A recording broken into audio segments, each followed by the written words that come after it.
Père, du Fils et du Saint-Esprit, un seul Dieu, Amen. Aujourd'hui, c'est le dimanche du paralytique. La semaine dernière, c'était le dimanche de... Et celui d'avant? Le Fils prodigue, effectivement.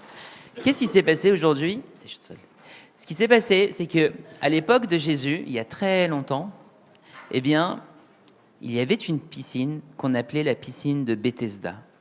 Et dans cette piscine, il y avait un miracle qui arrivait souvent, c'est que quand un ange descendait et il faisait bouger l'eau comme ça, eh bien, le premier qui descendait, il était guéri, quelle que fût sa maladie.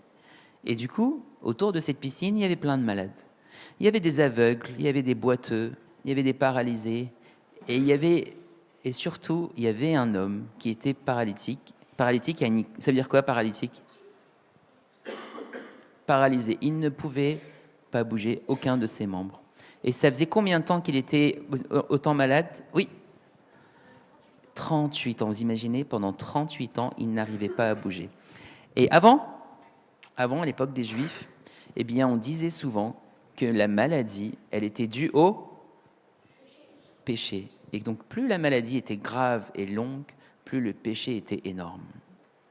Et Jésus, c'est lui qui va aller le voir et il va lui dire « Veux-tu être guéri ?» À votre avis, qu'est-ce qu'il a répondu? Il a répondu oui? Il a répondu non? Non. Il a dit ni oui ni non. Quelle était sa réponse? Il a dit personne m'aide pour que je vais dans la piscine. Exactement. En fait, cet homme-là, il avait besoin de quelqu'un, mais il ne le trouvait pas. Souvent, nous aussi, on est comme ça. On a besoin de quelqu'un pour nous aider à venir à la messe, pour nous aider à venir se réconcilier avec Dieu, et on ne trouve pas. Et Jésus lui dit, si tu trouves personne pour t'aider à guérir, moi, je viens à toi. Et c'est aujourd'hui le message de Jésus. C'est moi qui viens à toi aujourd'hui. Est-ce que tu veux être guéri? Et la réponse normale, c'est oui. Et quelquefois, figurez-vous, qu'on ne répond pas par oui. À chaque fois que le Christ il nous dit « Veux-tu être guéri ?» et que nous, on continue à un péché, c'est comme si on disait à Jésus « Je ne veux pas encore être guéri » ou « Je ne suis pas prêt pour être guéri ». Et Jésus lui dit « Tu sais, il n'y a pas besoin de cette piscine. Hein. Ok, cette piscine, c'était une préfiguration ou un symbole du Saint-Esprit qui, quand il va bouger l'eau, il va nous faire renaître par le baptême. C'était un symbole du baptême et de la force du Saint-Esprit. Mais Jésus, par sa présence, il est capable de transformer nos vies et de nous faire abandonner le péché. Et donc il lui dit, Jésus, tout de suite là, lève-toi, prends ton lit et marche. Qu'est-ce qu'il va faire après? Il va marcher? Exactement. Et en plus, c'était un jour de fête et aussi un jour de sabbat.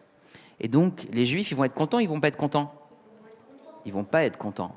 Ils vont pas être contents parce qu'ils ont dit, Shabbat, quand c'est sabbat, on n'a pas le droit de faire quoi que ce soit. Et toi, tu as levé. Et Jésus, il veut nous dire que l'acte de miséricorde, l'acte de rendre heureux quelqu'un, il est plus important que les règles qui sont établies. Le verset d'aujourd'hui, c'est « Lève-toi, prends ton lit et marche ». On répète ? Lève-toi. Encore ? Lève-toi. Et cette histoire, elle est dans Jean 5. Vous savez, est-ce qu'on connaît... vous vous rappelez, on a dit le dimanche dernier, c'était dimanche de la Samaritaine. Et celui d'avant? Est-ce qu'on connaît le prénom du fils prodigue? Non. Est-ce qu'on connaît le prénom de la Samaritaine? Non. Et est-ce qu'on connaît le prénom du paralytique aujourd'hui? Oui, il s'appelle comment? Paralytique, c'est pas son prénom. Hein. Et dimanche prochain, ça sera le dimanche de l'aveugle-né. Et pareil, on ne connaît pas son prénom.